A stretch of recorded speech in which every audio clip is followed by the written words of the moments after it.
Bienvenue, aujourd'hui, on explore la toute première action d'un livre qui s'attaque au stress au travail. 20 actions pour transformer votre stress au travail en arme secrète. Ah oui, un sujet important. Absolument. Et petit détail pratique, ce livre, on le trouve uniquement sur Amazon. Version papier ou e-book au choix. D'accord. Notre but aujourd'hui, c'est de comprendre la base. Comment on fait pour identifier d'où vient notre propre stress au travail? C'est vraiment le point de départ. C'est fondamental, oui. On a souvent cette impression que le stress, il tombe dessus comme ça sans prévenir. Mais l'auteur est clair, il y a toujours une origine. Mettre le doigt dessus, c'est la clé. Alors, décomposons ça un peu. Et c'est vrai que, comme le souligne le livre, ça demande une certaine honnêteté envers soi-même.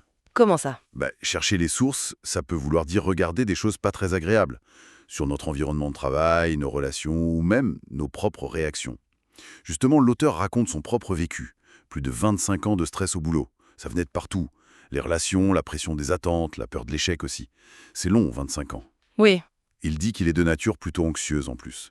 Mais ce qui est intéressant, c'est qu'il insiste sur l'effet boule de neige positif quand on arrive à diminuer ce stress du travail. Il écrit un truc comme « Car quand on se sent fort au boulot, les tracas du quotidien paraissent de suite moins pesants ».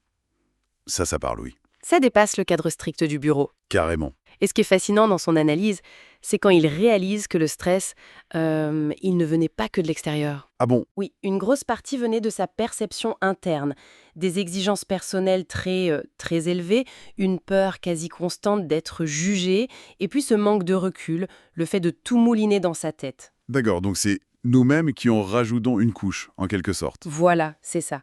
Notre perception, elle agit comme un filtre en fait. Et si on arrive à ajuster ce filtre, même un tout petit peu, ça peut complètement changer la façon dont on vit le stress. C'est assez puissant comme idée. Et concrètement, le livre nous aide à faire ça. Il donne des pistes, Oui, il propose des questions assez directes pour s'auto-analyser. genre, Mais par exemple, cette pression que je sens là maintenant, elle vient surtout de l'extérieur, mon chef, les délais, les collègues, ou est-ce que c'est moi qui mets la rate au courbouillon? intéressant. Ou encore, si je prends un peu d'auteur là, est-ce que ce stress est vraiment justifié? Est-ce que l'enjeu est si énorme? Ça aide à relativiser, j'imagine. Exactement. Et une autre question clé, sur quoi j'ai vraiment le contrôle? Qu'est-ce que je peux changer, influencer, et qu'est-ce qui, est comme ça et je dois faire avec? Identifier sa marge de manœuvre, quoi. Tout à fait. Et enfin, repérer ses propres déclencheurs, ces petits trucs, ces situations, ces mots peut-être, qui à chaque fois, hop, allument la mèche du stress chez nous.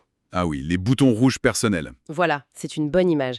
Et l'exemple qu'il donne avec le supérieur exigeant est parlant. Raconte. Il explique comment il a fini par comprendre que son stress face à ce chef venait autant de sa propre interprétation, il prenait tout personnellement, il anticipait le pire, que du comportement réel du chef. D'accord. On projette beaucoup, en fait. Souvent, oui. Et le livre rappelle un truc simple.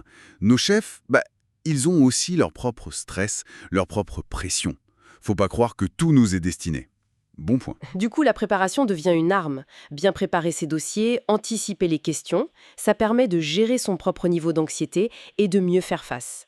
Ok, donc on se concentre sur ce qu'on peut maîtriser, notre préparation, notre réaction. C'est l'idée? Voir la pression non pas comme un mur, mais peut-être comme une opportunité de s'améliorer, de gagner en confiance. L'auteur suggère même que quand on fait des efforts sincères, même si on ne nous le dit pas toujours, c'est souvent remarqué. Ça demande un changement de perspective quand même, hein. Oui, c'est un travail sur soi. Mais c'est là que ça devient vraiment intéressant, comme tu disais. Comprendre d'où vient le stress, ça permet de passer d'une posture où on subit à une posture où on utilise cette énergie. L'image du livre, c'est transformer son costume en armure. J'aime bien cette métaphore. Devenir plus résilient, en somme. C'est exactement ça. Le message principal, c'est que le stress n'est pas juste un ennemi à éliminer. C'est une énergie. Si on l'analyse, si on la comprend, on peut la canaliser. On apprend à la connaître, pour moins la subir, voilà. On décortique, on réduit les impacts négatifs et on apprend sur soi. Bien sûr, le livre est réaliste. Il ne dit pas que tout stress va disparaître. Il y aura toujours des petits pics. Ce serait pas réaliste sinon. Non, l'important, c'est que ça ne domine plus notre quotidien, que ça ne nous paralyse plus. Donc si on résume cette première action, identifier les sources de son stress, c'est la première marche. Indispensable pour reprendre un peu le contrôle. Absolument. C'est le point de départ pour transformer cette énergie, comme le dit le titre du livre. Alors, qu'est-ce que tout cela signifie pour chacun? Ça soulève une question importante, que le livre pose d'ailleurs à la fin de cette section. Que me dit ce stress sur moi-même et sur mon environnement? Une question à méditer. Oui, chercher la réponse, c'est déjà commencer à avancer, je crois. C'est une clé. Une excellente piste de réflexion pour terminer. Et pour celles et ceux qui voudraient explorer cette première action plus en détail et découvrir les 19 autres, on rappelle une dernière fois que tout ça est tiré du livre 20 actions pour transformer votre stress au travail en arme secrète, Disponible exclusivement sur Amazon. exactement, en version brochée ou e-book.